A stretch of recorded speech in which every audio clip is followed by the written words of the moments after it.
2 दिन पहले यही सितारगंज की घटना है। यहाँ की एक बहन जो है इस लिव इन में चली गई और अब जब खोजबीन शुरू होने लगी तो पता लगा कि उसका तो गला काट के उसको डाल दिया है।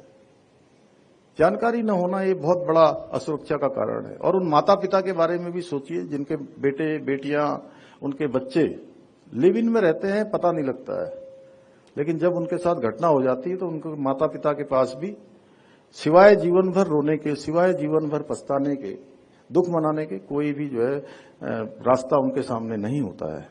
इसलिए सबकी सुरक्षा का प्रावधान हमने किया है और ऐसी घटनाओं को रोक लगाने के लिए हमने ये प्रावधान किया है।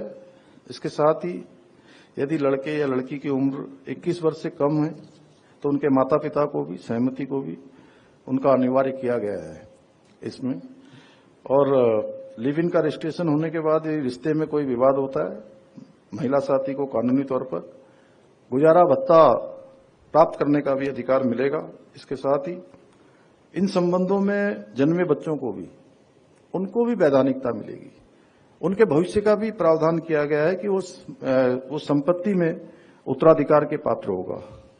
भाइयों बहनों, हमने एक बार पुनः सिद्ध किया है कि यदि नियत साफ है और जनभावना साथ हो तो कोई भी बदलाव असंभव नहीं है, कोई भी काम किया जा सकता है। और हमारे प्रधानमंत्री जी के नेतृत्व में देश के अंदर ऐसे अनेक काम हुए हैं, एक के बाद एक कानून। अभी देखिए आप, कल ही हम लोग चर्चा कर रहे थे 1 नेशन 1 इलेक्शन जैसे ऐसे क्रांतिकारी अनेक कदम उठाए जा रहे हैं। आज मुझे गर्व है कि देवभूमि उत्तराखंड ने समान नागरिक संहिता को लागू करके देश के सामने एक उदाहरण प्रस्तुत किया है।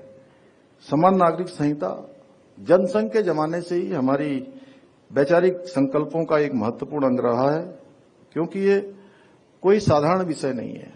ये न्याय, समानता और राष्ट्र की एकता का विषय है। हम उत्तराखंडी लोग सदैव ऐसे विषयों में सबसे आगे रहे हैं। और जब मैंने पहली बार राज्य के मुख्य सेवक के रूप में जिम्मेदारी संभाली थी, तब से ही मेरे मन में सोच थी कि कानून सबके लिए बराबर क्यों नहीं हो सकता। क्या किसी बेटी का अधिकार उसके धर्म के अनुसार तय होगा? ऐसे अनेक प्रश्न मेरे मन पर आते थे।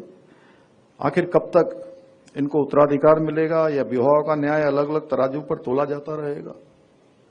और सच में ये मुझे लगता है कि मेरा प्रश्न जरूर होगा कि मुझे इस राज्य की सेवा करने का अवसर मिल गया, लेकिन मेरे जैसे प्रश्न आप सबके बीच में आपके भी होंगे और यहाँ बैठे हुए लोगों के तो स्वाभाविक रूप से प्रश्न उनके मन में होगा।